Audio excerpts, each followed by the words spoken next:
each of the substances that bees make and some of the health properties that they can be used for or that they contain. I haven't done any of these presentations in quite a while. It's probably been a year or close to it. I was supposed to go to Wyoming to the bee college this past March. And because of the COVID, that presentation was canceled. So bear with me. I kind of fade in the later part of the day, especially when it's hot like this. And I don't have anybody here to demonstrate stings on except for myself. My dogs just ran away when I heard that, so I can't use them. And I will have quite a bit of time to do questions and answers. That usually is one of the most time consuming and the best part of my presentation is the questions. So let's see, I will have a question. Recently became allergic short flash of tetanus. Okay, we'll get into that in a little while. Let's talk about honey. As you all know, as beekeepers, that honey does have health benefits. It has been used for thousands of years in treating infections and burns and resistant bacteria or antibiotic resistant bacteria with a mixture of propolis. Very successfully. Honey does not rot when it's stored properly. It will granulate, as we know. All honey will eventually granulate. It's very easy to get it back into liquid form. And please tell your customers or anybody that you know that if their honey has granulated, that it has not gone bad, that that's what honey does. Especially if it's raw. If it's been overcooked, overheated, then it will stay as liquid. I kind of view that stuff as just expensive sugar, water. It really has had all the good health benefits destroyed. I'll have people ask me about honey and diabetics, and actually honey is very good for diabetics in that the sugar in honey is very digestible because it's already a digested substance. The bees do that for us. You don't even have to swallow honey for it to get into your bloodstream. Held sublingually directly into the bloodstream. If you know a diabetic, they should eat some honey, about a teaspoon to 2 teaspoons every single day. It helps the insulin do its job better than if they did not take honey. And there's a lot of controversy about that. There's a really good book called The Honey Revolution. If you don't have it, I would suggest that you get it. And again, I say you have got lots of questions to ask, and we'll get into that.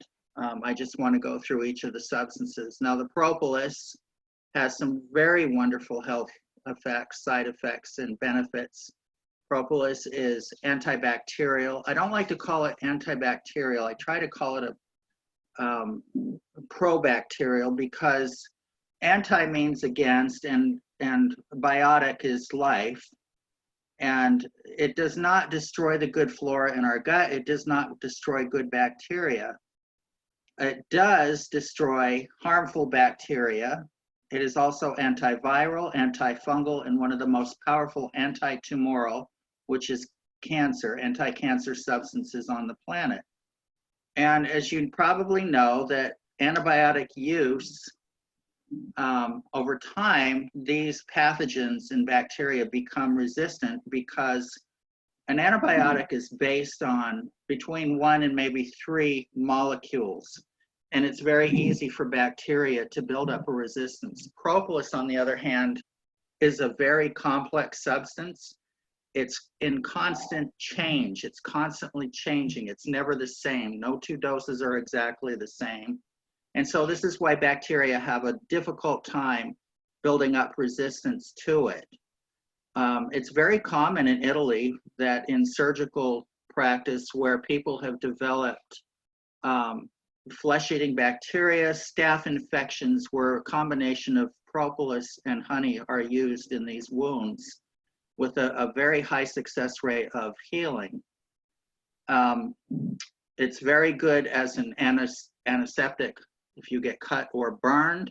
It's a very powerful numbing agent. It is actually 10 times more powerful as the local anesthetic than the procaine, novocaine, cocaine, anything in that family.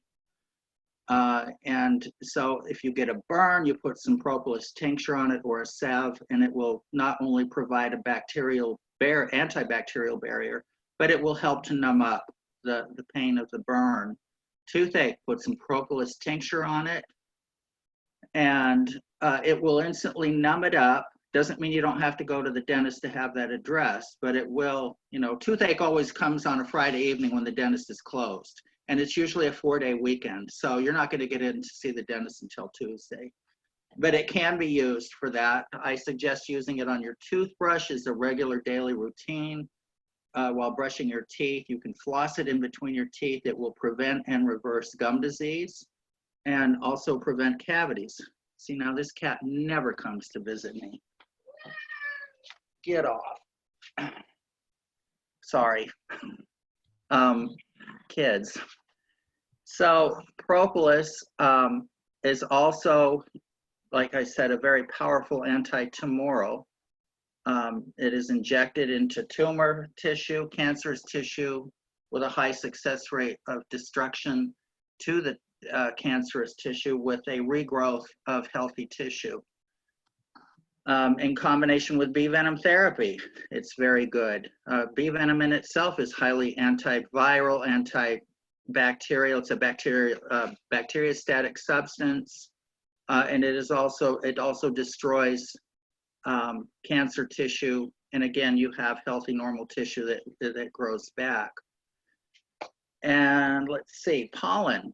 People that want to use something for energy. Pollen is a wonderful substance. It is 5 to 7 times more protein than beef. It is the richest known substance in its natural state in the selenium department. And selenium is essential for red blood cell production. And people, let's say they're undergoing chemotherapy, they feel weak, and a lot of that is because it is destroying red blood cells. So pollen is a very good source of enriching selenium and protein. Also contains most of the B vitamins.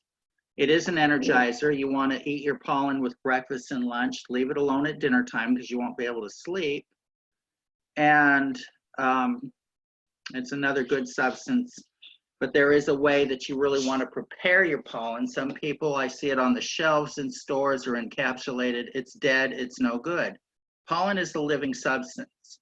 It is the substance in the flower, the male part of the plant or flower, that ensures pollination to the female part of the plant. And in nature, it has provided the pollen granules, not the little balls of pollen which you see on a bee's leg, which in itself represents a visit to between 50 and 500 blossoms. It's the microscopic fine particle of pollen that has been coated to protect it while it's in transit through the air from environmental factors such as ultraviolet light and pollution, so that it remains viable while it is being transported. Unfortunately, that protective barrier also protects it against a large part of our gastric juices. So if you're just eating pollen, it pretty much is just going right through you. So how do we assimilate pollen? What is the best way to consume your pollen? And the best way to do it is the same thing that the bees do. What do the bees do when they bring it into the hive? Is they pack it into the cell, they mix it with a little bit of honey, and it becomes the substance that we know as bee bread. This substance, the raw honey, the enzymes in the raw honey break down this protective barrier, so that when the bees are being fed, the developing bees, they're assimilating that protein.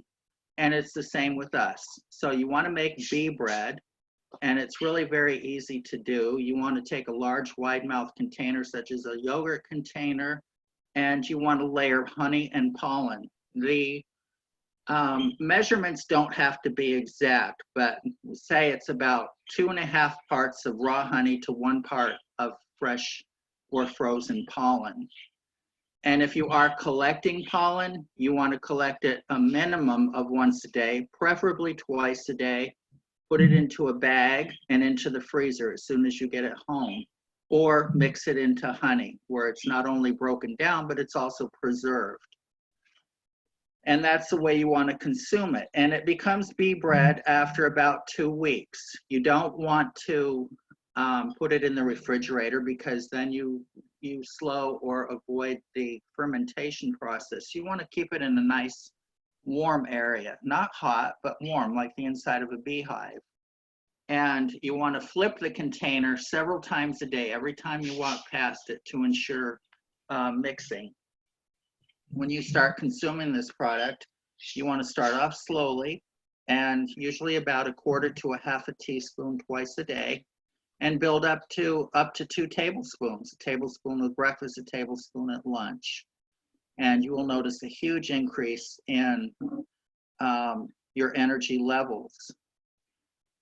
So now we're going to go on to royal jelly. We all know that that is the food of the queen. All of the bees, the larva of the egg, get it for about 3 days, and that's cut off. But the queen will be fed this substance the entire duration of her developmental stage and her life. She is fed this substance. It is rich in glucids and lipids, which are the essential fatty acids that our bodies need. It is a good cholesterol.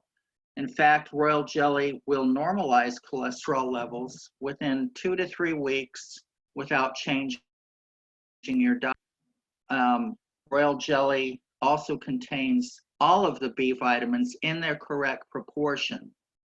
So like if you're taking one source of vitamin B, which is not good because you can become deficient to others. So mixing royal jelly with your regimen is really very good. It's just the opposite though, the effect on the body. It has a calming and soothing effect on the body, on the cells and tissues. And so you can actually feel sleepy. It's best to take your royal jelly at bedtime. Sublingually, under the tongue, is really the best method of application because unlike pollen, royal jelly is quickly destroyed by the acids in our stomachs. So you can mix it with a little bit of honey and hold it under your tongue for a couple of minutes before you actually swallow it. It is absorbed sublingually. There are other applications through other body orifices, which I don't have to name. Just saying orifices, I think you get the Mary Ellen. I see you laughing. It is another mode of application. It also is used in hormone replacement therapy, or it will also be used to enhance the effectiveness of hormone replacement. It does contain estrogen, progesterone, trace amounts of testosterone, making it for a perfect hormone. If you have insomnia, take royal jelly. It will help you sleep. For some reason, even though it has a calming and soothing effect on the cells and tissues of the body, it also accelerates healthy tissue regrowth, and that includes to the vital organs such as liver. If you have damaged liver, liver does have the ability to mend and heal when given the chance, and royal jelly will speed up that process. It will also accelerate healthy bone replacement such as osteoporosis. It's better to prevent osteoporosis than to try and address it, but it will also heal broken bones at an accelerated rate, up to 8 times faster than if you had not used it in the healing process. Very good for your eyes, very good for your hair, just an overall very good substance. I wanted to show you one of my, you see here, I don't know if you guys gather, I'm sure that Janice, you're harvesting your propolis, right? Mm-hmm. And you're making tincture with it? Yeah, with Everclear. Yes, that's what I make. As you can see, it just is kind of, I don't know if you can see this, it's a clear liquid even though it's colored. And I'll tell you how to make it, it's really easy. This, I use Everclear, and then what I do is I like to get fancy with some of my propolis tinctures. Some of it is plain. Some people prefer it just plain.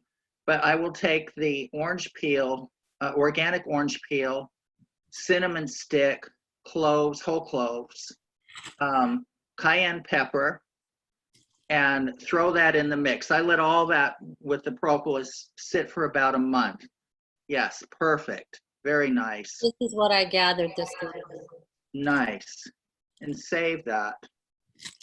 Just took it out of the freezer. I will put it in a quart jar. I like to fill it up, the quart jar, between a half and third full, and then dump a bunch of Everclear. Fill that jar right up and let it sit. Shake it once a day. It helps to break it up a little bit faster. And at the end of a month, it'll break down faster than I like to let it stew for about a month. And then you'll see all the sludge at the bottom, which is useless. All the good stuff is in the clear liquid.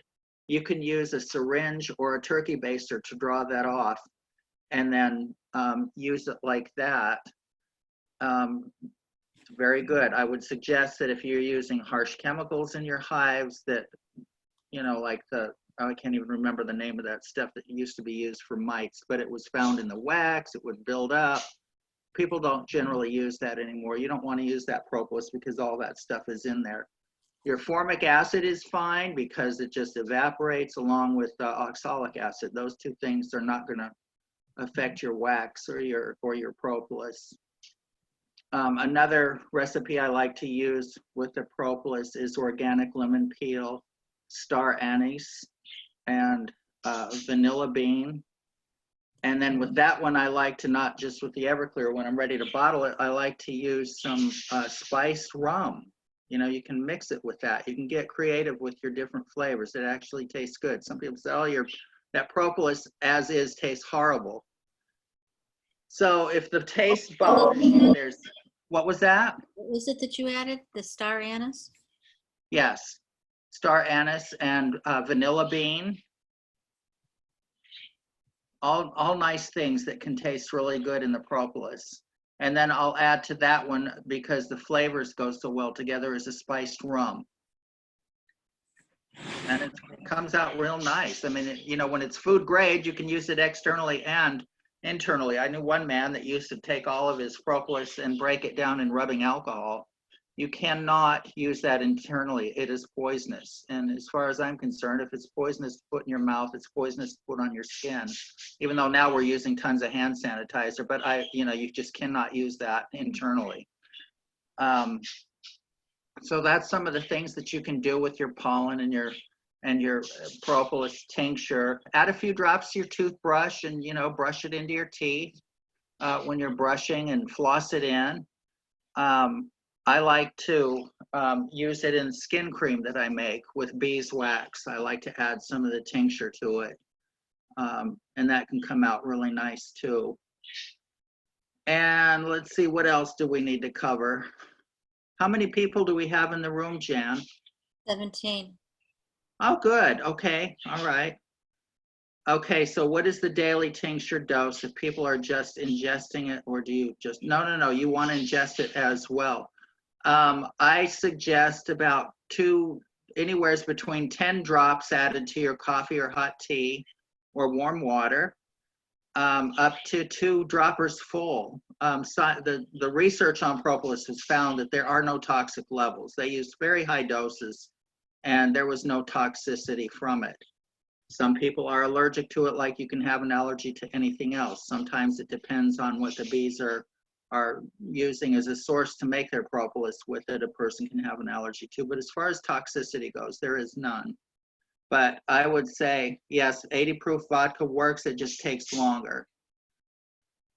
I don't know, can you hear me? The one that's talking about the vodka. I guess she can hear me. Yeah, she is. Okay. So yeah, you can, you know, it's really good to ingest it with something. I mean, some people take the dropper full and just squirt it in their mouth. You can mix it in honey and take it that way. It's wonderful if you have a sore throat, also to prevent. Okay.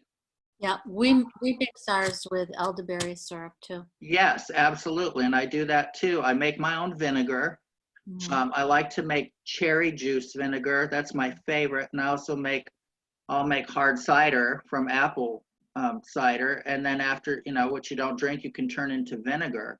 And what I'll do is take my elderberry syrup, put a bunch of propolis tincture in it, and some flavoring, a little bit of cinnamon, a little bit of cloves, some orange, and a little bit of honey with the vinegar, and make it like that. I mean, it's very good and very healthy for you. I just planted 6 elderberry bushes, different varieties, and some I actually went down. I'd say it's my my railroad track elderberry bush. There's a bush down at Fairleigh that it just grabs your attention, but nobody else seems to see it, but I do. So I know where I'm going picking this year. And everybody really should be picking elderberries and making some syrup, because it is a really good source of antiviral medicine. Okay, so the dreaded bee sting. Yes, yeah, those and blackberries. Yeah, I was surprised that the blackberries and the black caps, the black raspberries, are doing as well as they did because of the lack of rain, but they really look abundant this year, which tells me we're going to be in for one hell of a winter. But, all right, the bee sting. I don't care how fancy you get with your beehives and how la you are with your honeybees, you're going to get stung. I see in some of these beekeeping groups, people that take offense to their bees when they've gotten a bee sting. It's like, I don't know what they did to deserve a bee sting. Well, I say if you get stung, you needed it. My friend Michael Frey, some of you probably know him from Hillside Hives, came to help me make a couple of splits a few days ago. And I wasn't suited up. I was figuring if you got a smoker going, that's all you need. That poor guy, he was getting stung left and right. And he says, why aren't you getting stung? I said, well, you're getting stung because you need it. They know where to get you. And there very well may be something to that, because if you're not well, if there's illness, it puts a scent in your sweat. And also tumors. Bees have been known to, I don't want to use the word attack, but go right for where there's a tumor on the body, because they throw off a different temperature. And for God's sake, don't blow on the bee, because that really ticks them off. Your carbon dioxide is something they just do not like. How did I get into doing this with bee stings? It happened back in the 1980s. I was living over in Versher, Vermont, and a man came up to the door with a jar in his hand, and he wanted bees. I said, I don't sell bees, I sell honey. And those bees aren't going to make honey for you in that jar. And he said, no, I'm stinging myself. I have multiple sclerosis. I was taken aback, because the only cases of MS back in the 80s, it was a pretty rare thing. Only cases of MS I'd ever seen were people in nursing homes. And that was my first thought, why aren't you in a nursing home? And he went on to tell me that he was driving 3 times a week from Versher to Middlebury, Vermont, which was a good 2-hour drive, 2.5 maybe, to get bee stings from Charles Mraz. Charles Mraz at the time owned Champlain Valley Apiaries, which in his day was the largest commercial honey producing company in the entire eastern seaboard. And he was also known as the godfather of bee venom therapy. Back in the early 1900s, he started keeping bees and found that he had, I believe it was rheumatic fever, which affected his heart and his joints.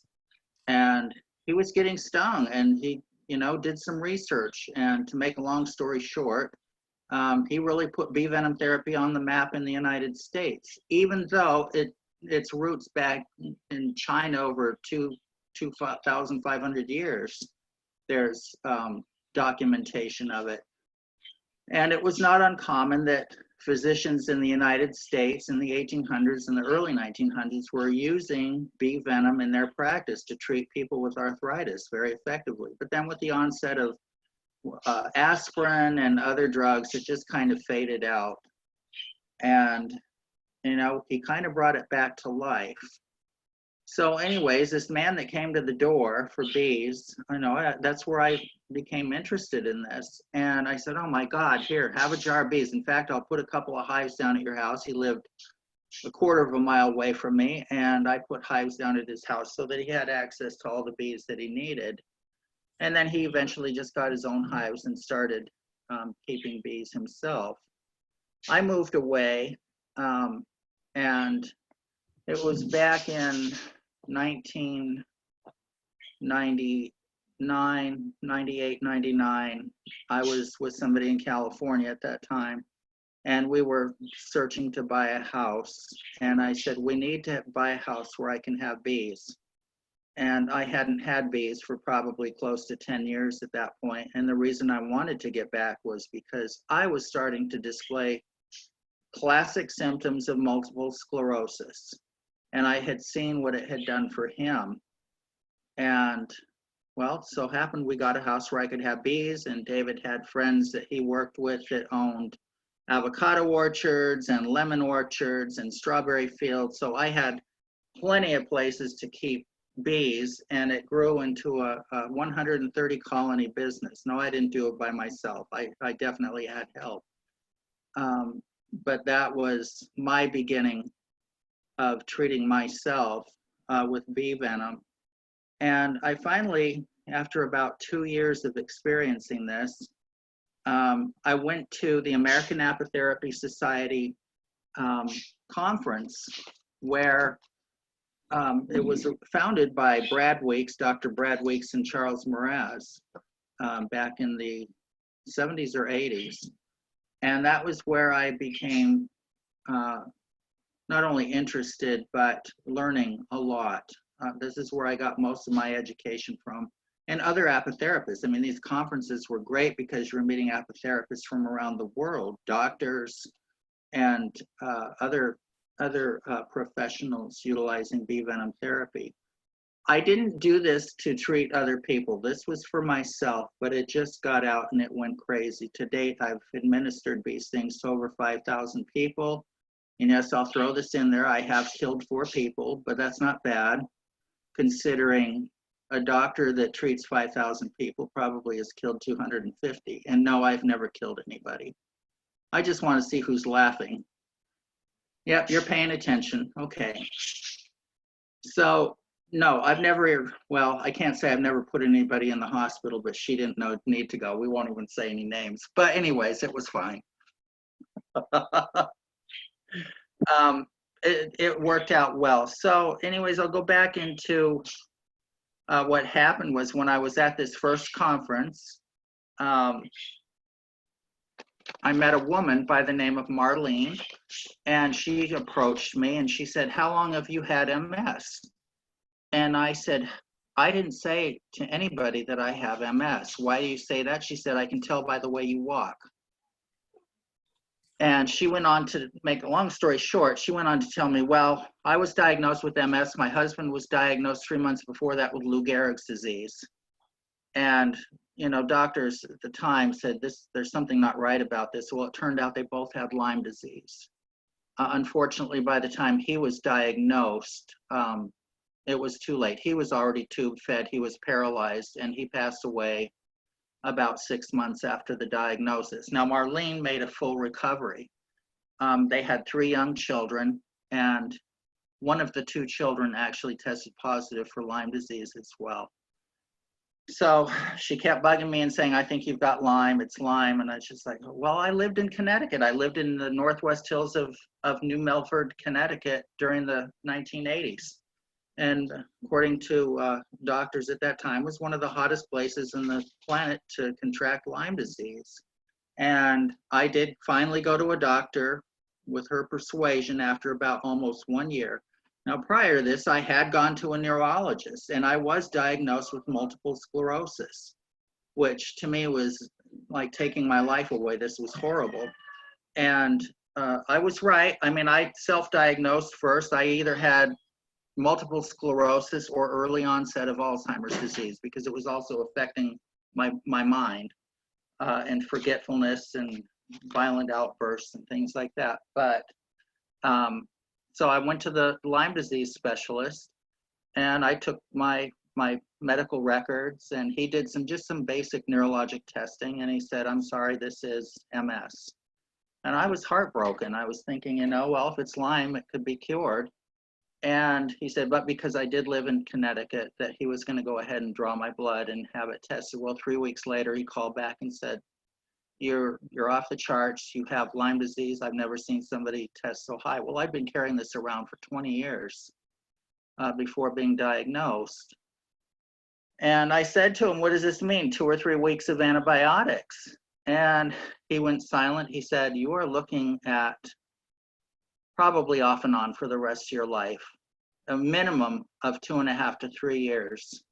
And I tell you, I didn't know what to think, because I never stopped stinging though. And he knew I was stinging myself, and he was not against it. There wasn't a whole lot known back in that time. That was in the year 2000 of treating Lyme disease with bee venom.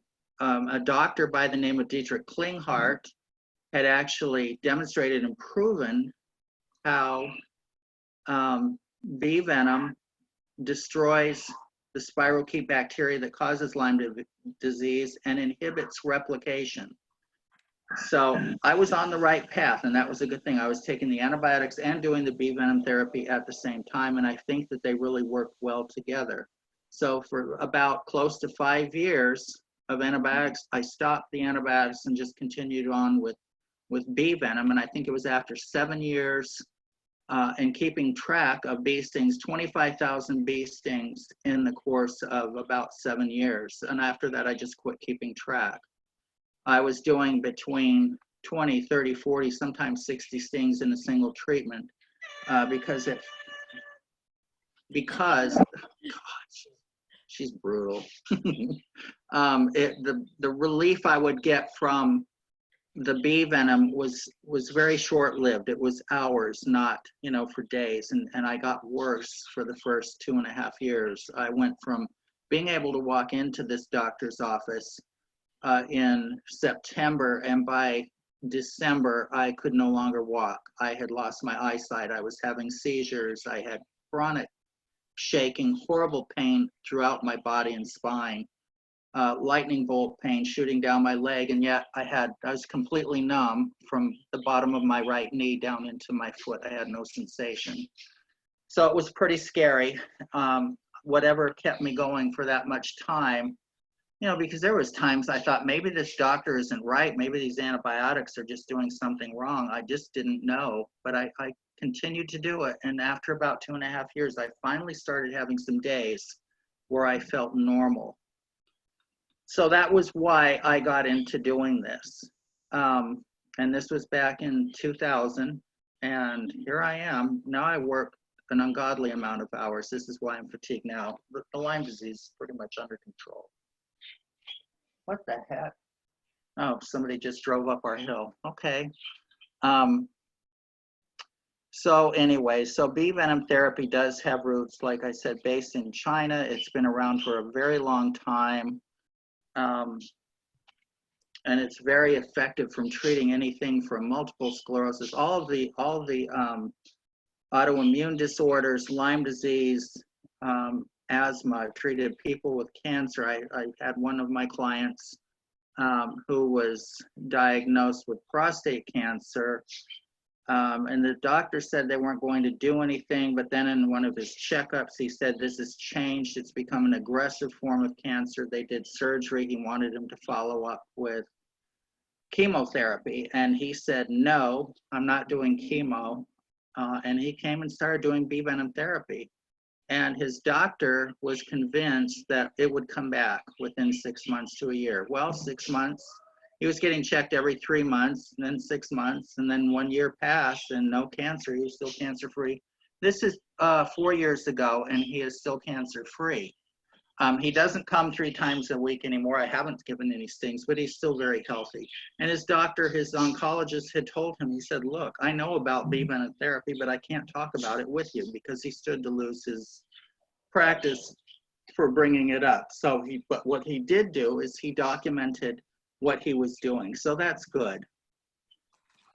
I I think now, let's see, it's going 7:45. I think we can go ahead and take some questions.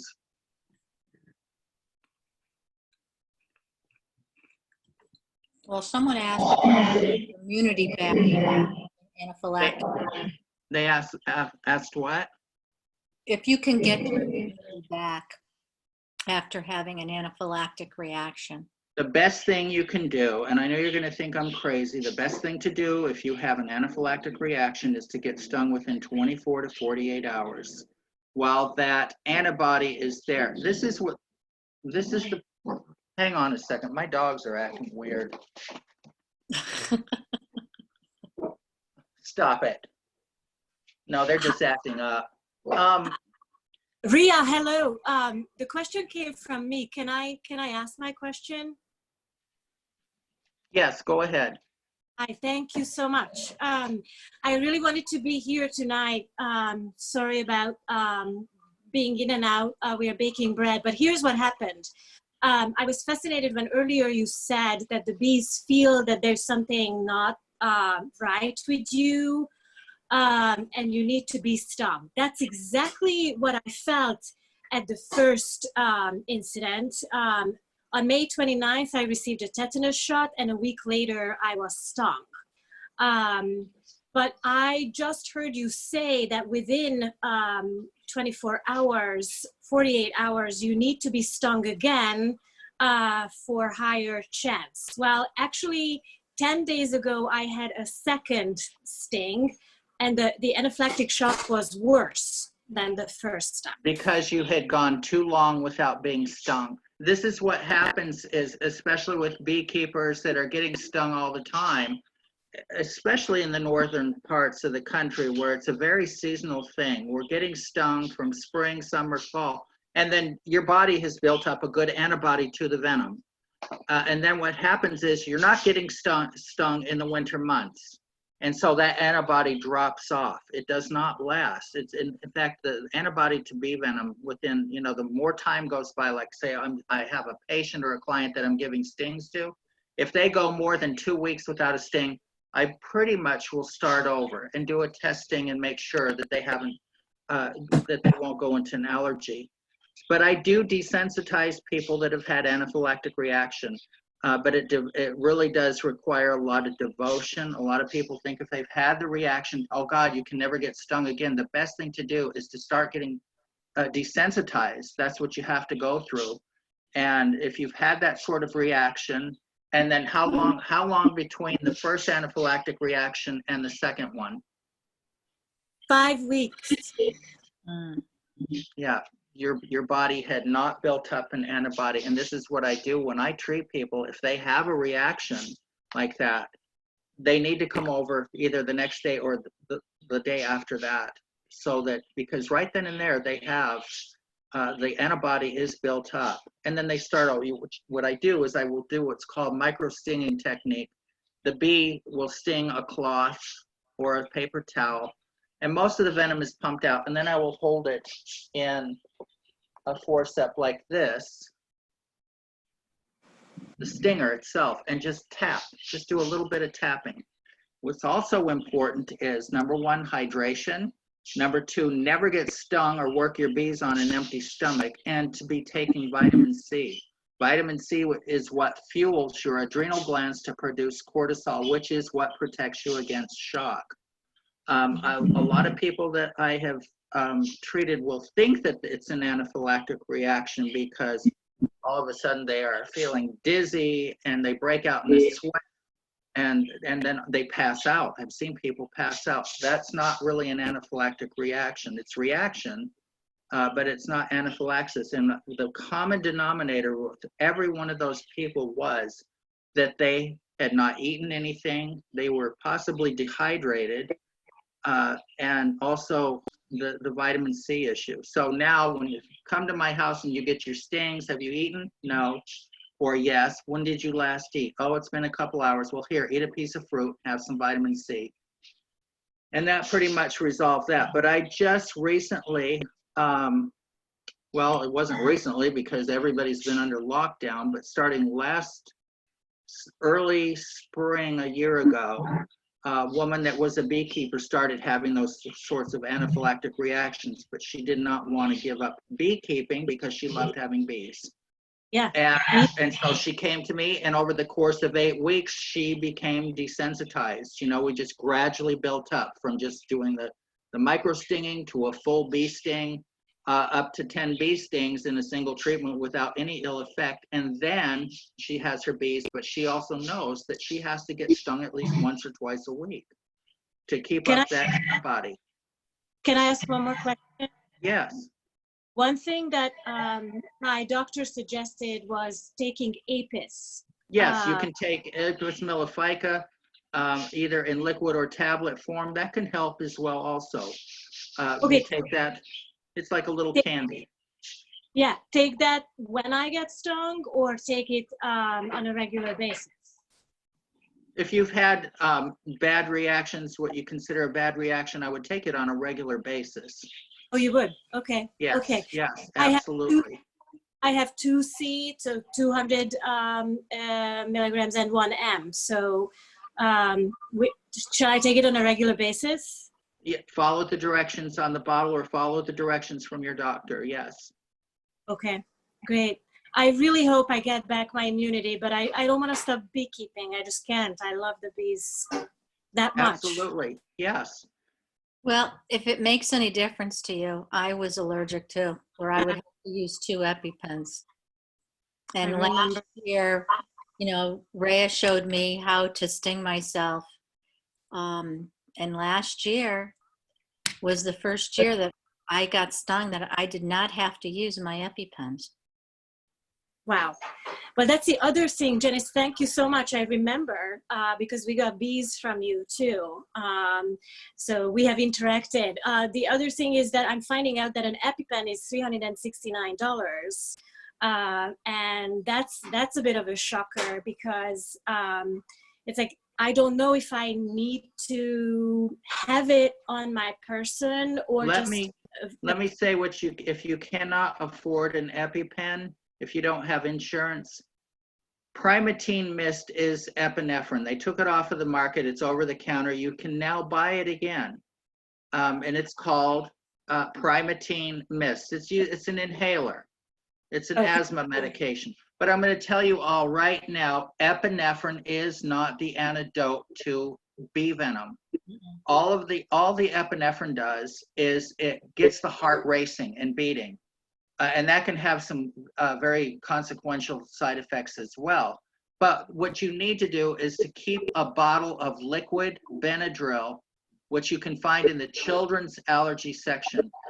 That is the antidote to a bee sting.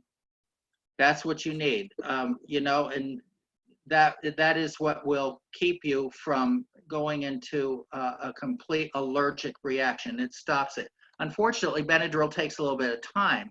And this is why I suggest that you get the liquid. If you take a tablet, it can take 45 minutes to an hour before it's in your system. And I'm going to tell you some of the bad things that can be associated with using epinephrine through an EpiPen. There is a condition known as ventricular tachycardia, where the heart will actually, it will just race and blow up. And this has happened. I've heard about a few cases of this happening. So be very careful when you're using epinephrine because it too can have side effects, especially if a person has heart issues or problems. And I'll give you an instance. Out in California, there was a farmer that had an avocado orchard, and there was bees out on his property. They weren't his, but they were out on his property. And he was supposedly allergic. And he went out there and he got a bee sting. Well, he gave himself a shot of epinephrine and walked back to his house and told his daughter, and she looked at the EpiPen, said it's expired, and gave him another dose. He was dead 2 hours later from ventricular tachycardia. His heart basically exploded. Unless you have lidocaine push intravenously, that is the only thing that will bring an overdose of epinephrine down. And not too many people are carrying around lidocaine intravenous solution. So it's another one of those things that you have to be very careful of. And I will also tell you, if you're still alive half an hour after a bee sting, and you may feel like you're going to die, but you're going to live. You know, an anaphylactic reaction is a true anaphylaxis where the throat actually swells closed. 3 to 5 minutes, usually about 3 minutes, the person claims they don't feel right. Within 5 minutes, they can be unconscious. If medical intervention is not taken within 20 minutes, they could be dead. So it's a very quick process. And this is why, you know, I really suggest for all beekeepers to have some liquid antihistamine and Benadryl, or I mean epinephrine in the medicine chest. I mean, everybody's house should have one. You can have allergic reaction to anything, just about walnuts, peanuts, eggs, anything can cause that. And if you live out in the country like I do, and you have an anaphylactic reaction, calling 911 is basically, you may as well call the funeral home, because a true anaphylactic reaction, when it takes 20 minutes or more for medical personnel to get here, would be, you know, you're done. Game over. Yes. Do you read the name of the substitute for epinephrine? It's called Primatene Mist. Primatene Mist. Thank you so Yes. much. I Yes, think and you can go to the pharmacy and ask. And, you know, it's good to keep it on hand. It's an inhaler. Thank you so much. I think I will reach out and email you with more questions. Thank you so much. You're welcome. Are you friends with me on a Facebook? With your personal account? No. Okay, well, send me a friend request on my Facebook, and then I can talk to you that way as well. Reyah Carlson? Yes. I'll do that. Thank you so much. Thank you. Thank you for your question. Okay. I had a question that was sent to me. Are there any apotherapies that are being used for COVID that you know of? Well, there has been some research. It's not ironclad, but yes, there is some research coming out of China regarding apotherapists and beekeepers, that even though they've been exposed to it, they're not contracting it. So here again, you know, I mean, we do know about using bee venom therapy in other viral problems such as shingles and AIDS, even AIDS, using it to treat that. So, you know, I mean, a virus, the bee venom doesn't have the ability to say, I'm going to work on you, and you virus, but not you. So it is highly antiviral. And somebody that is getting stung on a regular basis probably does have some protection from the virus. I'm not saying go out and not wear a mask. I mean, we need to take universal precautions and have respect for other people. And, you know, the hand washing and distancing and wearing a face mask until this thing has passed. But, you know, people that get stung on a regular basis generally are healthy, and it has been said that beekeepers have people that are beekeepers not wearing the bee suit, the space suit, but people that are taking their stings, putting up our big girl and big boy pants, are generally have, well, it's been stated and scientifically proven, have the second longest life expectancy of any occupation. And if you want to know what the first one is, believe it or not, it's orchestra conductor. How that happens, I don't know. Well, that's an interesting tidbit.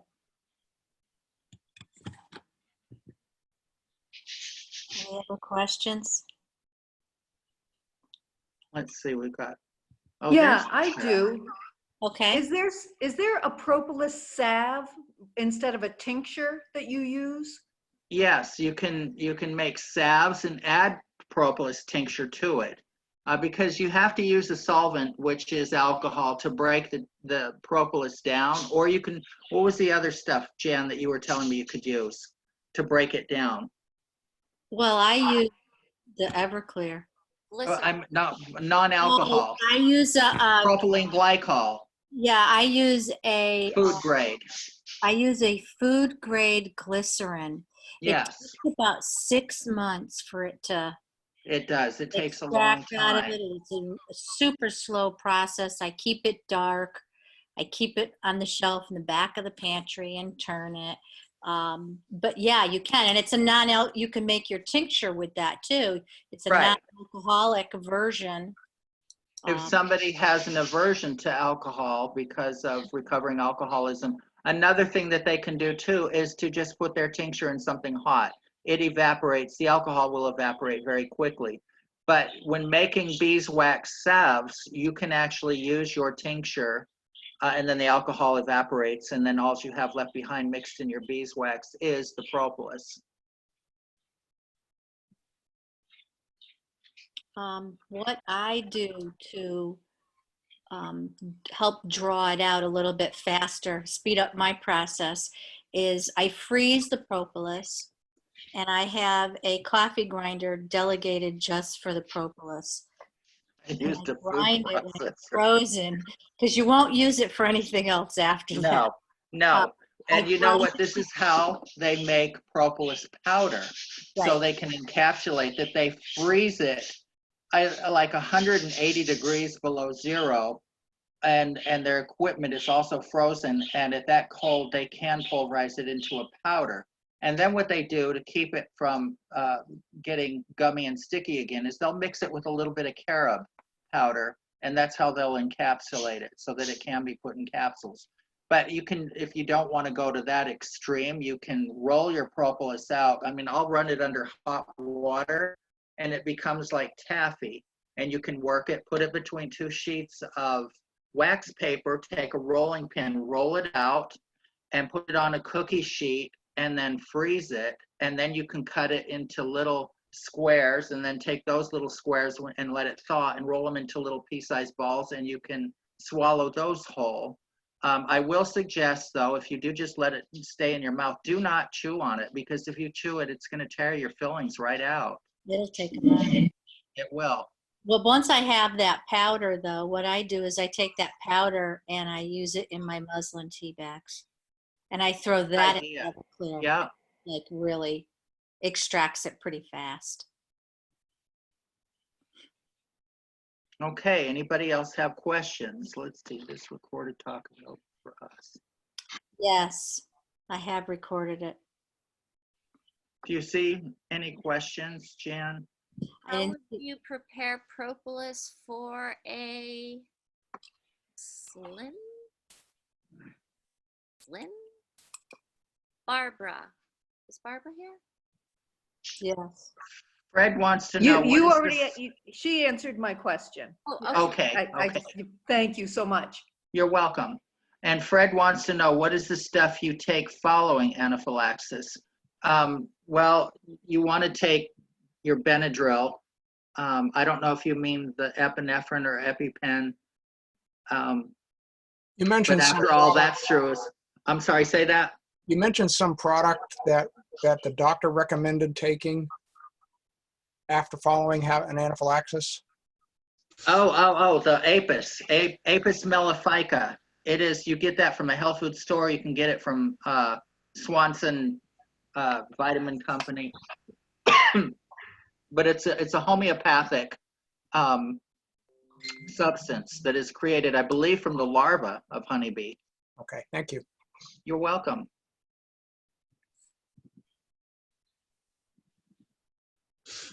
I just want to make a comment. I'm Karen from Texas, and Hi, Karen.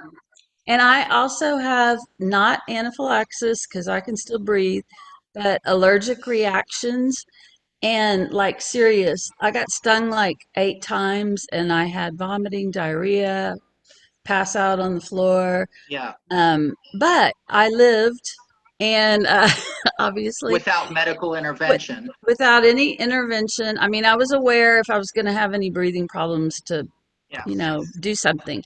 But I did have APIS, and I was using APIS, and I used it every 30 minutes during that time because I couldn't. APIS, you put it under your tongue and it Right, and you dissolves let it go sublingually. because I couldn't keep anything down.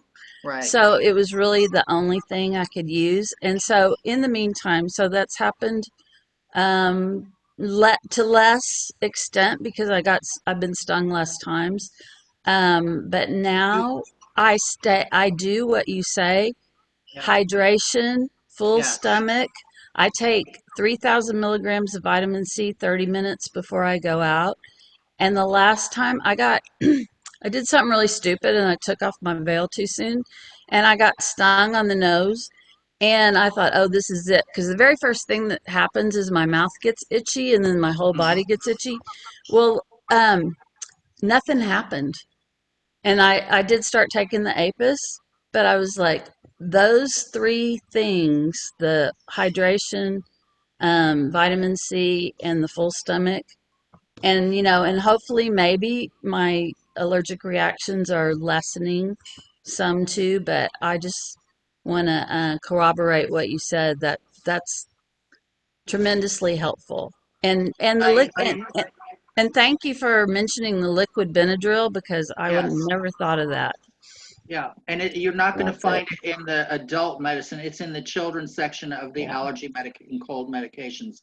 But Barbara, what I'm going to suggest, you obviously you're a beekeeper, you're working with bees. What I will suggest is to 2 or 3 times a week, Monday, Wednesday, Friday, whatever, every other day, give yourself a bee sting just to keep that antibody up good and strong. And a lot of people, Okay.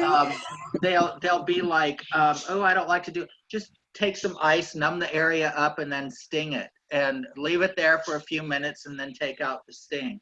If you have an achy knee or achy back of your neck, elbows, shoulders, hips, anything, put it. If you have somewhere where it hurts, that's hurting, any joints or anything, put it there. You're killing 2 birds with 1 stone.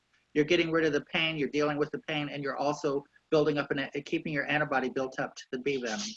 Yeah. Okay. Because the worst thing that could happen is a bee person that loves honeybees that becomes allergic to them and thinks they have to get rid of them. Oh yeah, I'm not doing that either. Yeah. Good. Well, thank you. You're Yeah, welcome. I definitely don't want to get rid of them. But you're the first person that's ever told me that it's possible to get rid of to keep the antibodies up so that you won't have that reaction. Yeah. So I'm really thankful to learn about this tonight. Good. Thank you for your Yeah. response and your question. Hi, can I have a word? Yes. There. Thank you very much. We live in Vermont, and we sort of very familiar with Charlie Mraz years and years ago, and how he did apitherapy, all that stuff. And a physician came to me and said, "Oh, much better than any kind of ibuprofen, I do the bees." Well, that's fine. So I became allergic to bees. I totally stupid, and will never forget how stupid that was. Got stuck on the face many times and passed out. My husband got the face swelled, and looked like a Mars. And so I ended up, I'm getting basically allopathic bee. I'm on, I've done 2 years. I think I'm on my now. And so I'm going to do it for 5 years. But my husband had a very similar experience. He dropped the box, the hive box was huge, very heavy, and he dropped it by mistake. And the bees came and stung him. Pulled the veil off when he did it. Oh no. Yep. And then, it went mad, and he came down, was beginning to have. By that time, I had never received epinephrine. I actually was in the ambulance, and they were telling me, I've got to give you epinephrine. I said, don't give me epinephrine. I don't want epinephrine. Just give me more Benadryl. They gave me Benadryl. I'd taken Benadryl because 911 told my husband to give me Benadryl, and I kind of chewed it. Yeah. And quickly I thought, I took some more. But when I got to the emergency room, the physician, who is a good friend of mine, gave me ranitidine, which I know because it's the way they formulated it with cancer. But if you're going to have a bee sting day, I would have some in your back pocket. It's worth taking the full dose. You could take a double dose. So that's what I did with Peter when he was stung. And I had a blood pressure cuff, and his blood pressure was like 210/120. If I'd given him epinephrine at that point, he would have had a stroke. Right. So it's just not, to me, it isn't sensible. Although all the doctors I know say, you know, where's your EpiPen? So I pull out my EpiPen, yeah, put it back. And I have one in my B outfit in case it's, you know, in case it's a problem. Yeah, I think you can take 300, Linda. And also what I want to tell you is a lot of people equate swelling as severe allergic reaction. And I want to tell you all that swelling, regardless of the size involved, is completely a normal reaction to a bee sting. And it will resolve. I mean, if you get stung on the little finger, it swells all the way up to your shoulder, that's still considered normal. If you can get past all of that and just understand that the only thing not normal from a bee sting is to die from it. That is the only thing that is not normal. You can have discomfort, but you know, and I see people putting ice on their bee stings. On contrary, put hot compresses on your bee stings, because all you're doing when you're using ice or cold is you're holding the venom in place. It may feel better, but you're holding that venom in place, and it actually will take longer. When you use heat or moist heat, such as a washcloth or a hot shower, you actually speed up that process of getting it cleared out. But actually, nature probably is the best way to do it, because you might give yourself such a low venom that you do cause a cardiac event. Well, by the time that you are swollen up, I mean, all that life-threatening reaction is gone. Yeah. And generally, you know, I mean, your husband's blood pressure probably went up because of fear. That is that sudden surge of adrenaline that your body is producing. Because venom, honeybee venom is a vasodilator, opens capillaries, it brings on circulation, actually will normalize or lower blood pressure. A person in a true anaphylactic reaction, first thing that happens is a sudden drop in blood pressure, and then it will evolve from there. Well, I was out. Yeah, I sat, fell over, and didn't notice until the ambulance came. I pulled you off. Right. Yeah. So But you know, years ago, I was at the California Honeybee Festival, and I was doing a presentation on bee venom therapy and stinging people, and a woman had come up to me, and she wanted me to give her a bee sting so that she could lose her fear of being stung. Her father was a commercial beekeeper, owned over 50,000 beehives. She was out helping pull honey. She made the biggest mistake any beekeeper can make when they're pulling honey is one bee got in her veil. Guess what she did? She ripped the veil off. Within 1 minute, she was stung 500 times on her head, her face, and her neck. And that did stop her heart. But they revived her, and she did not have any ill effect, but she had a horrible fear of being stung again, and she wanted me to give her a sting to help her lose that fear. And I did, and she didn't have any ill effect from it. Mhm. So, you know, yeah, bee venom, I mean, it is a very potent medicine, and it's nothing to play around with. I mean, something that has the potential to kill you also has the potential to heal you. And like I said, it's extremely rare for a person to die from a bee sting. And when somebody does die, you have to take into consideration other issues that may be going on in their life. You know, it all depends, but it's nothing to play around with. And I do make sure that I mean, my EpiPen is always within reach when I am stinging people. I've never used it, but it would be foolhardy of me to not have that if I ever needed it. Exactly. But I think that the H2 receptor, the histamine receptors, it's H1, Yes. which is H2, which is ranitidine, and that seemed to work great in terms of. Yeah, and it is an antihistamine. It does help to block the histamine, which is actually what the allergic reaction is going on.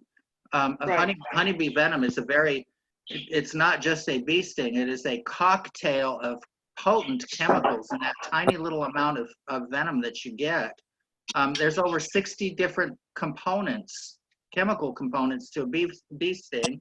And, you know, I can tell you what some of them are. Hyaluronidase, which actually breaks down the hyaluronic acid that holds our cells and tissues together.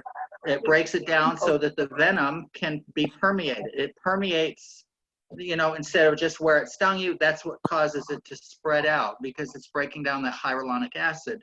You also have neurotransmitters. You have 2 neurotransmitters in bee venom. One is norepinephrine, which is epinephrine. You have a little bit of epinephrine in there. And you also have dopamine. Dopamine is a substance that if you are lacking, you will have Parkinson's disease. If you have an overabundance of it, you are schizophrenic. You have aldolopin, which is a known reliever of pain. So in Hippocrates described bee venom as a strange and mysterious medicine. How could something that creates so much pain actually relieve pain and be anti-inflammatory at the same time? It's 100 times more potent than cortisol as an anti-inflammatory agent, or cortisone, without the damaging side effects of it. So there's just a lot of different things going on in a bee sting. It's fascinating, and thank you for your knowledge. Yeah, very good. Thank you. I had somebody ask, what have you given bee stings for? Oh my goodness. Let's see, we'll start with A, asthma. Everything, just about everything I've given bee stings for. Is there something in particular that you wanted to, any particular condition or disease? I mean, it goes from lupus, Lyme disease, all the rheumatoid arthritis, sciatic problems, knee problems, circulation problems. People that are diabetic are, you know, the problem with diabetes is that it causes circulation problems because of the heart, and you can restore circulation to the extremities using bee venom injections or shots with the bee sting.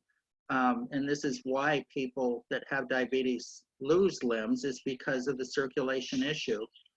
My uncle had a gangrenous area on his shin, and he was going to the hospital every day to have it debrided and taking antibiotics, and it was not successful. And I put a bunch of bee stings right around it. Well, it looked horrible for about 10 days. It was festered up and it looked ugly and swollen, and it was oozing. But you know, bee venom is bacteriostatic. It destroys bacteria, and it provides an environment not suitable for bacterial replication. And a month later, that hole that was in his shin had, and it was about the size of a 50-cent piece, had completely filled in with nice, healthy, pink granulated tissue. So that's another thing that you can treat with bee venom. Arthritis, people that have rheumatoid arthritis where they're gnarled up. It helps to break down the calcification in the joints so that they can get some mobility and relief from pain. Shoulder issues, it just, all kinds of different things. And if there's something that I don't know about, I will research it, or if it's something I don't think can help, I will be honest and tell you. I mean, I've treated people with Lou Gehrig's disease. The secret, or not the secret, but the factor, like many diseases, is catching it early. I started treating a woman that was diagnosed with Lou Gehrig's disease a month after she was diagnosed. She went on to drive another 5 years, which was amazing, because 85% of people diagnosed with Lou Gehrig's disease they succumb to the disease within 18 months. So, you know, it didn't cure her, but it did. You know, and she is still alive. And this is 10 years ago that I started treating her. She's not doing well, but, you know, she got some quality of life out of that for a while. I think they just stopped doing bee stings after a certain amount of time. But MS, I've seen people, it's another thing. If a person gets to the point where they're wheelchair bound or bed bound, most likely they're not going to get out of that wheelchair, and they're not going to get out of that bed, because what happens is when you get to that point, muscle tissue begins to atrophy, nerves begin to die off. So the earlier you can start treating it, the better off the person will be. And Jan, our hostess with the mostess, has some really good books on the subject of bee venom therapy, written by a dear friend of mine who passed away a couple of years ago, Pat Wagner. I don't know if any of you have heard of her, but she wrote a wonderful book and guide. It's a do-it-yourself bee sting guide called How Well Are You Willing to Be? And Janice also has the book that was written by Charles Mraz called Helping the Honeybee. And they're both really good guides. Well, Pat was diagnosed with multiple sclerosis when she was 18 years old. She had a very aggressive form of MS, and by the time she was about 30 years old, that she was bedridden. And she referred to herself as a living, breathing corpse. And somebody suggested that she try bee venom therapy. I believe it was in the late 70s or early 80s. I can't remember. But she actually was able to walk again, but not for long. But then she was in a wheelchair, but she was very active, and she opened a clinic in her home in Maryland, and she was stinging hundreds and hundreds of people, you know, and helping people out through bee venom therapy. She was 70 years old when she passed away from complications to the MS, but again, she probably would not have made it to 40 in the condition that she was. So it did give her some quality of life. So those are two books that you're going to want to get if you don't already have them. And Jan is the only person that you can now get her book from because it was taken out of publication, and she was able to get the publisher to start publishing it again. Well, I got permission from her husband. Right, Ray, Yeah, he's a nice person. Stingray, Yeah. very nice person. Yeah. She also developed bee venom eye drops, which is a form of bee venom in a sterile saline solution. And I believe Ray still sells those. They're very good for issues with the eye, macular degeneration, and other problems with the eye. I know now what they do with macular degeneration is they sit you in a chair and they bridge your eye open and they shoot needles in your eye. And I've actually seen apitherapists do bee sting therapy to the eye, where they'll actually do the micro stinging to the white part of the eye only. You cannot sting the pupil of the eye. It's the only place on your body you cannot get stung without damaging effects. But I'm not brave enough. Like I said, I've stung a lot of people, but I'm not brave enough to do somebody's eyeball because I'm not brave enough to do my own. All right, do we have any more questions? I had a question. What about Parkinson's?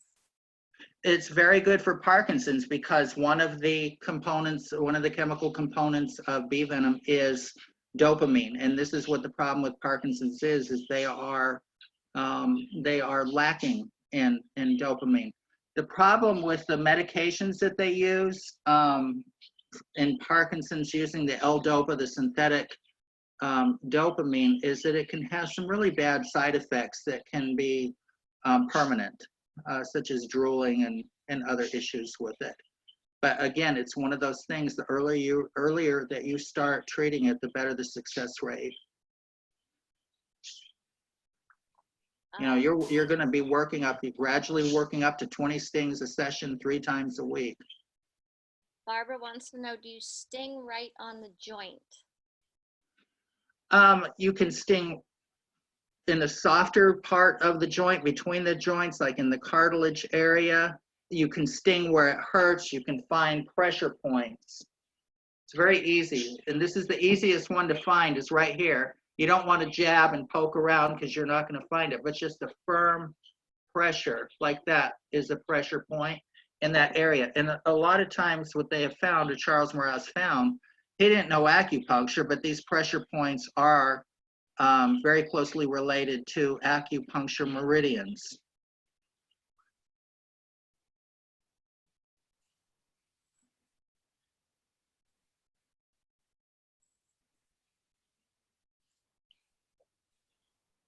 Are there any other questions? Derek wanted to know which compound results in Parkinson's. I'm sorry, say that again? Which compound results in Parkinson's? Which compound results? Yeah, in Parkinson's. Can you hear me? Yeah, but I don't quite understand what. Derek, can you unmute yourself and ask your question? It's Starsha actually on Derek's computer. No, she answered it. It's the issue with dopamine that results. Okay. Okay, okay. Hi, Starsha. Reyah, How you doing? I'm well. How are you? Doing good. I did Just some apitherapy on my uncle, or bee venom therapy on my uncle last week. good. On his What are you knuckles. stinging? What are you stinging him for? Arthritis. Good. Tell him to keep it. Was that his first time? That was. He wants to know, he wanted to know how many times before he'd start feeling effects. The soreness from the stings finally wore off. Yeah, it takes about 3 days for the stings pain to wear off when you first start doing it. After 6 weeks of doing this continuously, you're going to hurt for an hour or two or have some slight swelling, but then it's gone. But but then you do feel the good. You have to, you have to really be proactive in saying you might get temporary relief of pain on your first treatment. I find that a lot with shoulder issues and elbow issues. But then, the next day or two, it comes back. They're certainly not successfully treated. It takes time.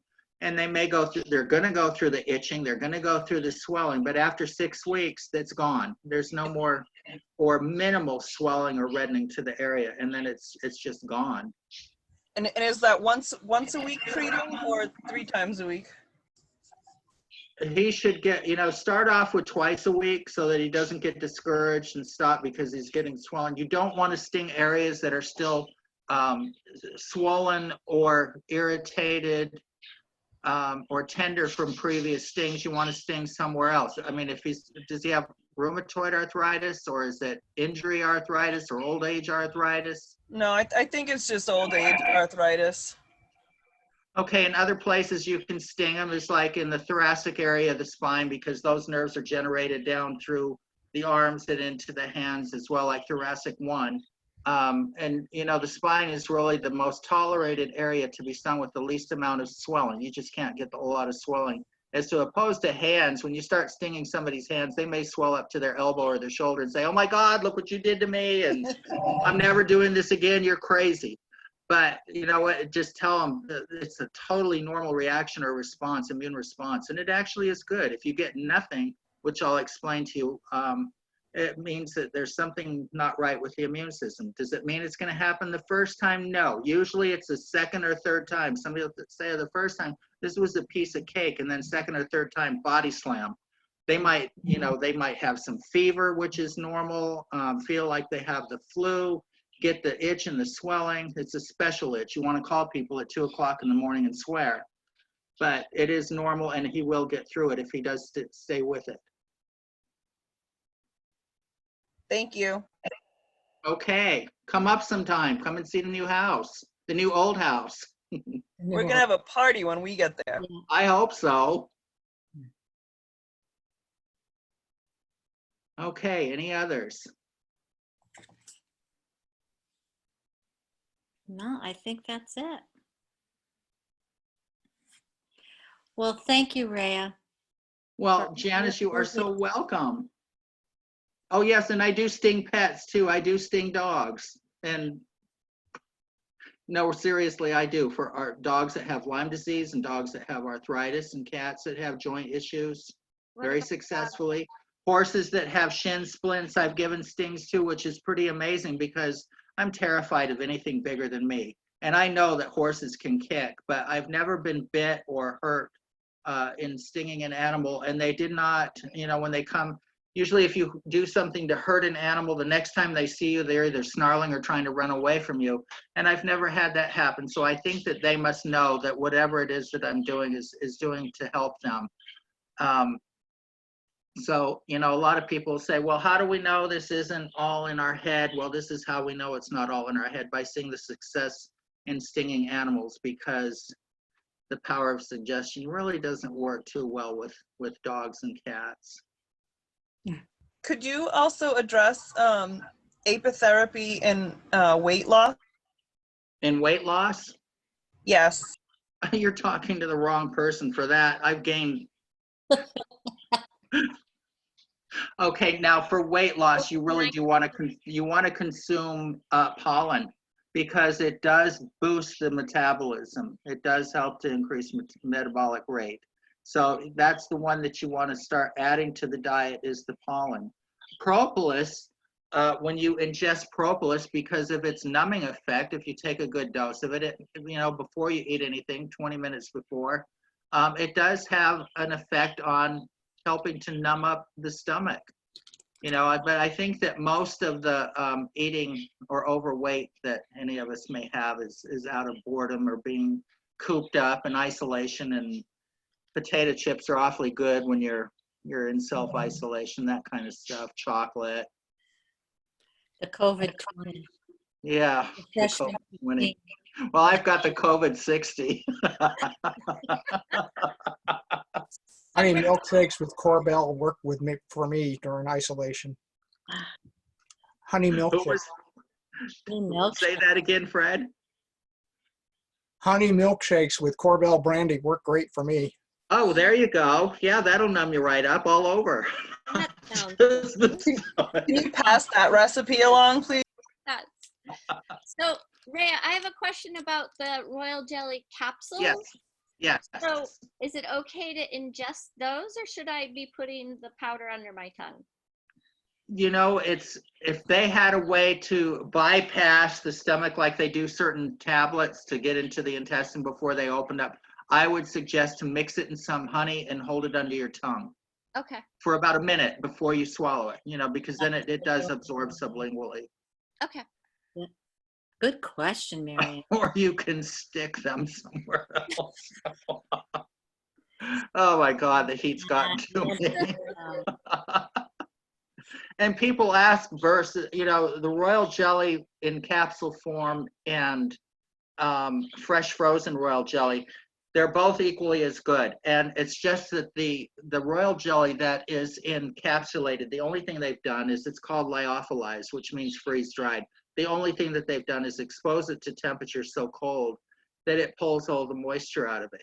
It will last longer, it will keep longer, and it is just as effective as the fresh frozen. Now, my first experience with fresh royal jelly that I got in bulk was it looked like vanilla pudding or banana pudding, so it must taste like vanilla or banana pudding. So I took a big old spoonful of that and put it in my mouth, and I about lost it. Some people say it isn't that bad, but I say it was horrible. And because of the price, I didn't dare spit it out. So I sucked it up and swallowed it right down.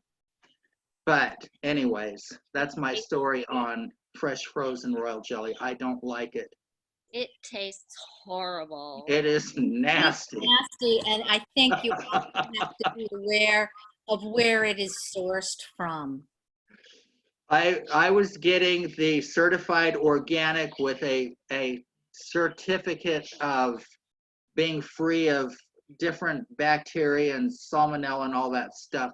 And you know what? And I thought, well, maybe that was it too. Who knows how long it took before they got it into the freezer. So I took some queen cells out, removed the larva, and tried it that way, and it was just as nasty. I don't care for it, even mixed in honey. There's just this nasty taste about it. And some people don't mind it. Some people mix it in a little bit of yogurt and eat it that way. But it is very healthy for you. It does balance out cholesterol levels, raises the good cholesterol, and lowers the bad cholesterol.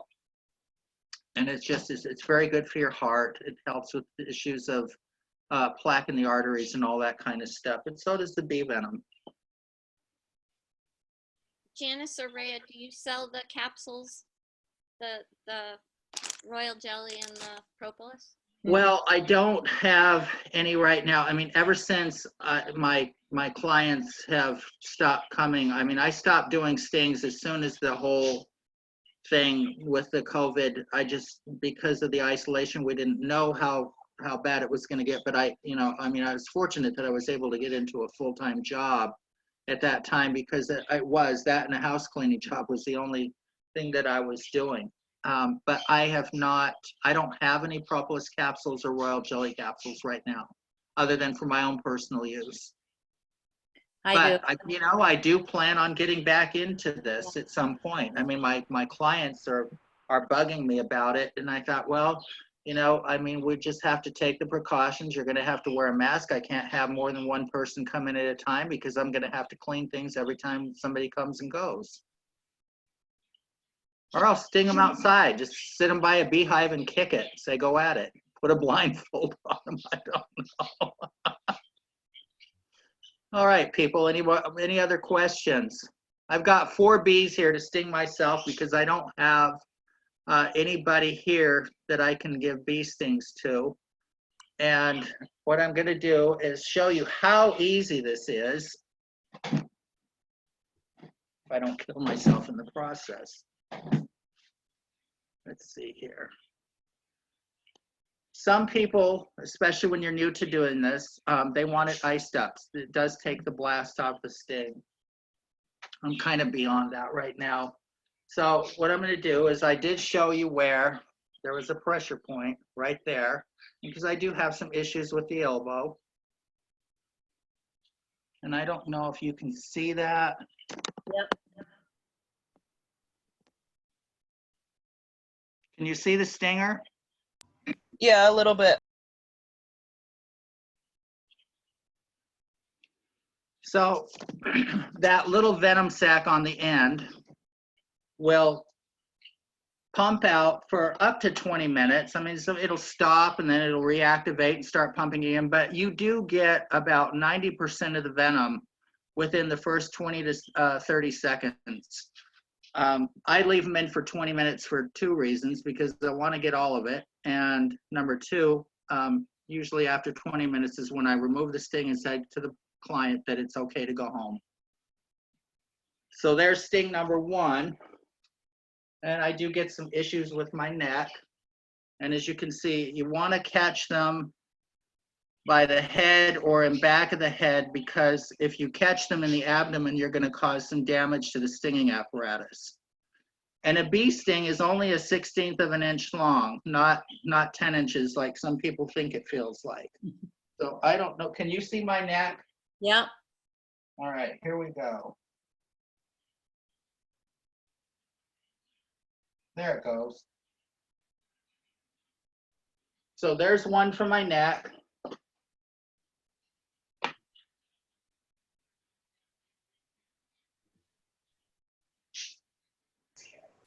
Was there a pressure point for that in your neck? No, I just have issues with my neck. You know, you can sting in a pressure point, you can sting where it hurts, or you can use acupuncture if you know acupuncture points. Okay. I do know some acupuncture points for certain conditions like carpal tunnel syndrome. What you want to do is sting. I'll draw a circle around the area that you want stung for carpal tunnel. The nice part is that book that I had reprinted shows all of these points. Yes, it has all of the places to sting and what you're stinging for. Can you see those little circles there? Oh, yeah.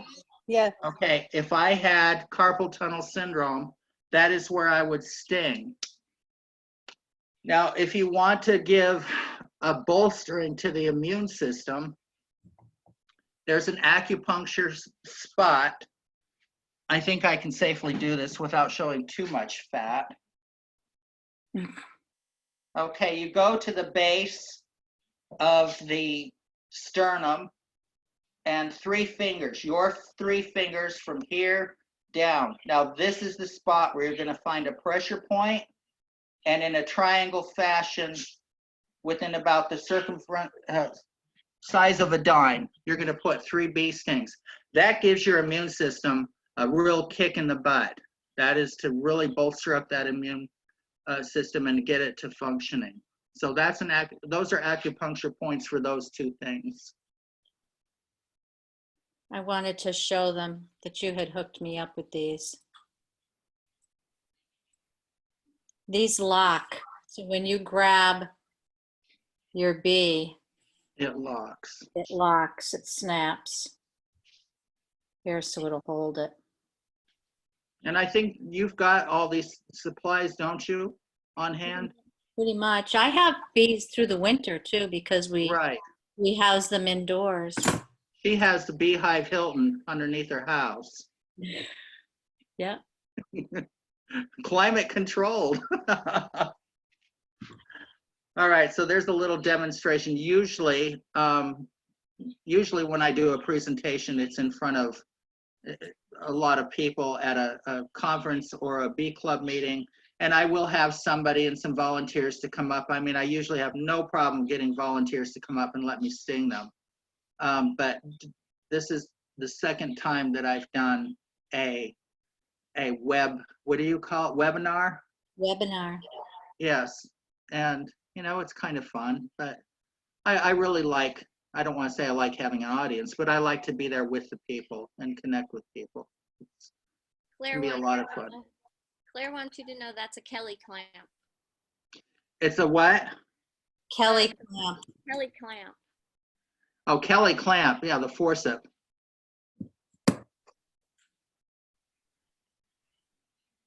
Claire, can you steal some from work?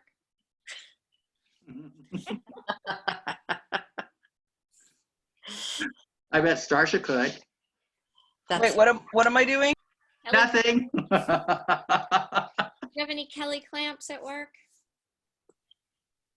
Maybe. Okay. She's like, who wants to know?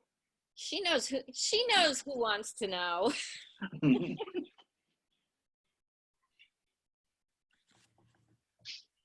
Okay, well, thank you very much. Thank you. Well, I want to thank you too, and thank everybody for participating. You can see me, but I can't see you. But hopefully sometime soon, we'll be able to get out and gather together again safely and come and see one of my presentations. I think you'll really enjoy it. It's very different doing it like this. Yes. I wanted to remind everyone to like you on Facebook so they can communicate directly with you. Thank you. That was wonderful. Thank you so much. And there's no way I can get Kelly clamps anymore because I don't go there anymore. I'm retired. You might be able to get them on Amazon. You can get them on Amazon. That's where Yes. But Claire retired, so. Amazon, says Lynn. Yeah.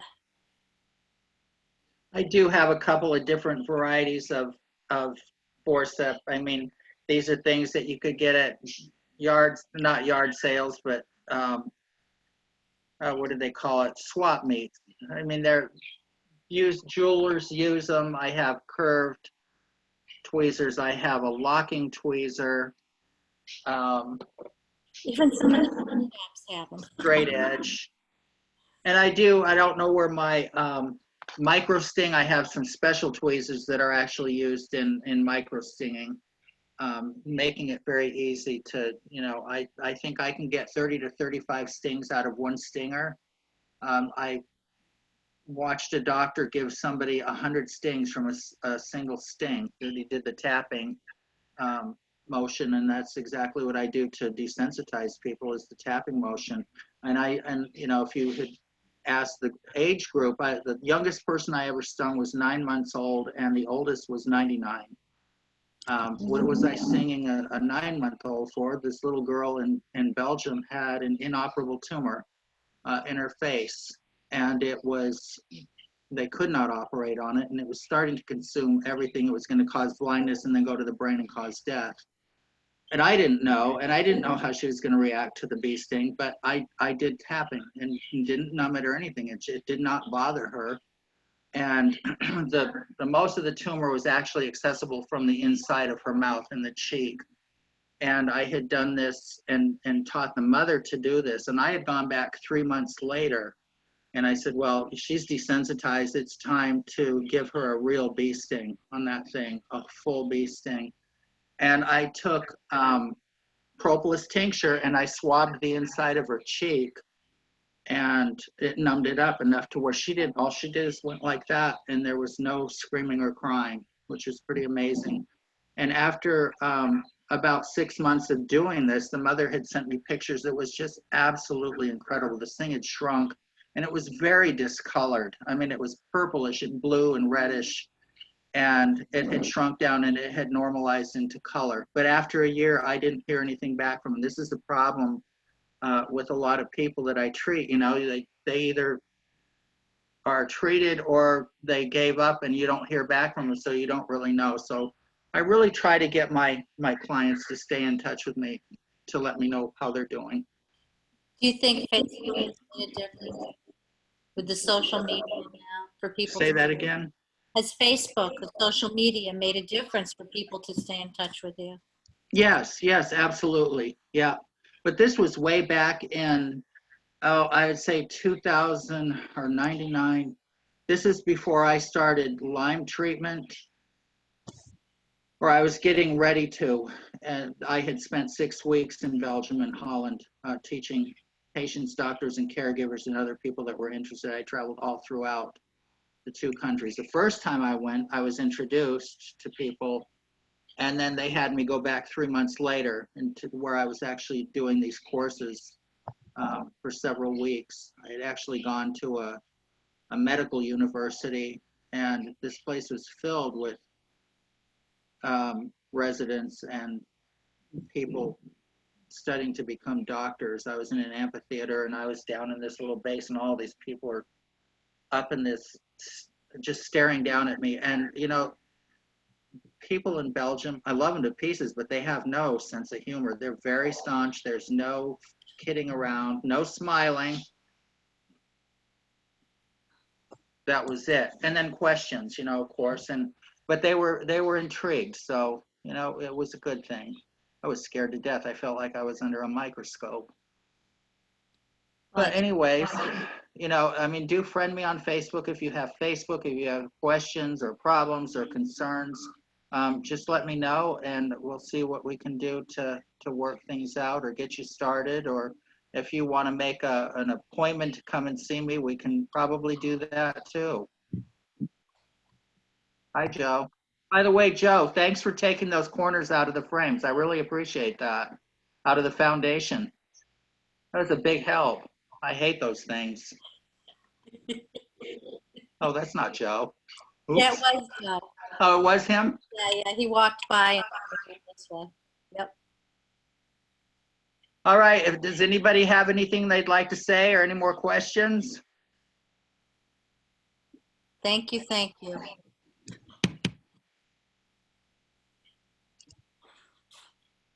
All right. Okay. Well, everybody have a good night. Stay safe. Yes, stay safe, be well. Be well. And be safe. Sorry. Thank you. Where is that? What you said? Sorry, I couldn't hear what you said. Alexa. Is that your Alexa? No. I couldn't hear what you said. Alexa,